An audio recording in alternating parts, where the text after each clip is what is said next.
Welcome back once again in your geography class. So we have started this chapter number 8, earthquake, and today I am going to discuss about the second part of this chapter. Here I am going to discuss about some related terminology of this topic. So first it is like in which form the earthquake hits the earth's crust. That is known as seismic waves. What is this? Like here, see this. When the tension that is caused due to the plate movements in the interior of the earth crust, it will be built up until it will be released in a form of vibration or waves. So that is known as seismic waves. Okay. And there are generally 3 types of seismic waves there.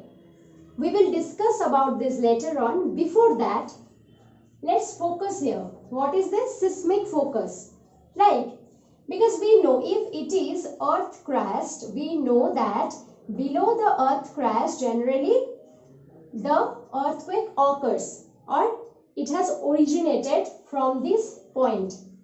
So below the earth's surface at the certain point from where the earthquake is originated or generated, this is known as seismic focus.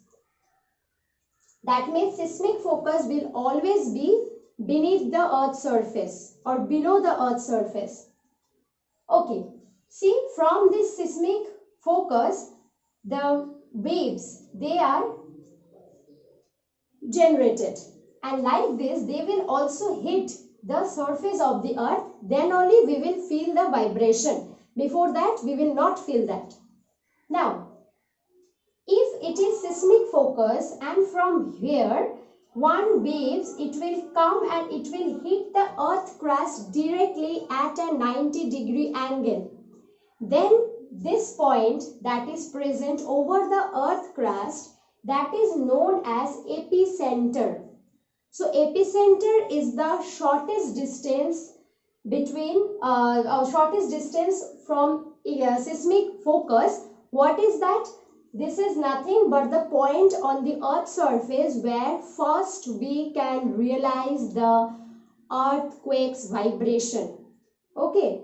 So it is obviously will be 90-degree at an angle and epicenter will be situated over the earth's crust, whereas the seismic focus will be in the interior part of the earth. Now, I have discussed about several types of waves, right? Because I told you that there are generally 3 types of waves present. What are they? Waves, generally 3.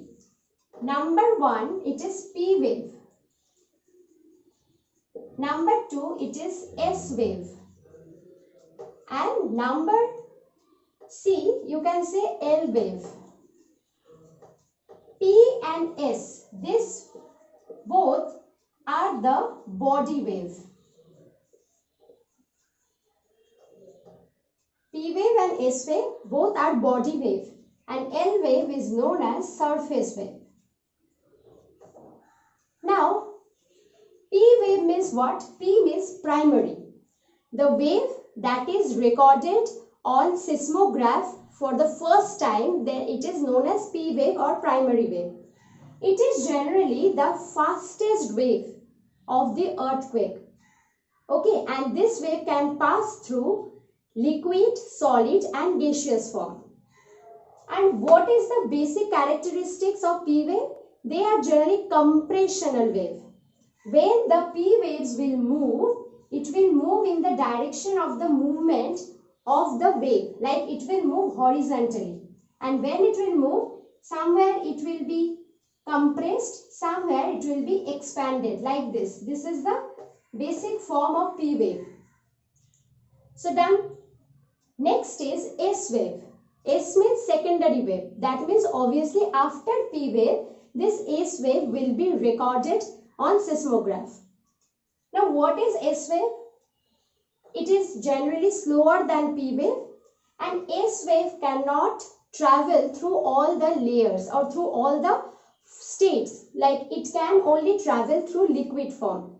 Okay, and another thing for S wave, like S wave is known as distortional waves. Okay, S wave vibrates or moves at 90-degree angle of the direction of the waves. Like it will move in a vertical direction and P wave will move in horizontal direction. Done. And what I told you all, that one important feature of this, S wave can only travel through the liquid state. Now last is L wave. L wave means surface wave. So P wave and S wave, they both will work inside the earth's surface or in the interior part of the earth's surface. But L wave, it will work on the earth's surface. Okay. And this L wave or surface wave is the slowest or most slow wave on the earth's surface. They can also divide it into two important waves. One is Love wave, another one is Rayleigh wave. And another important thing for surface wave, it is most destructive waves comparing to these waves or comparing to body waves. So these are the general structure of the earthquake waves or the seismic waves. What are they? Number 1 P wave, number 2 S wave, and number 3 is L wave or surface wave. If the question will come, what is the or which is the most destructive waves, you can answer it is surface wave. From here, so many objectives you have to learn. Okay, so please focus on that. So we have already discussed about the seismic focus, epicenter, and about the waves. Now another important point is there, that is the instrument. That is the instrument. Instrument means by which we can record or we can measure the intensity of the earthquake. So there are basically three types of instrument present in your syllabus. Number 1, it is seismograph. So what is this seismograph? It is nothing but an instrument where one pane is attached. Okay, and when earthquake takes place, generally vibration will be there, and due to the vibration, pane also vibrates. And like this, it can record the intensity of the earthquake. It can also record the difference between the arrival of P wave and S wave. That's what we can understand easily, the difference between the recording station and the epicenter.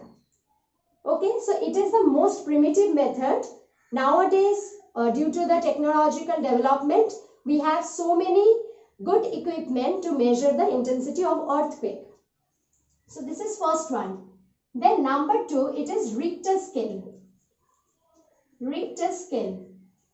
Seismologist Richter, he has first propounded this scale, and this scale is completely measure the intensity of the earthquake on the basis of mathematical precision. What is that? In this scale, 1 to 9 grades are there.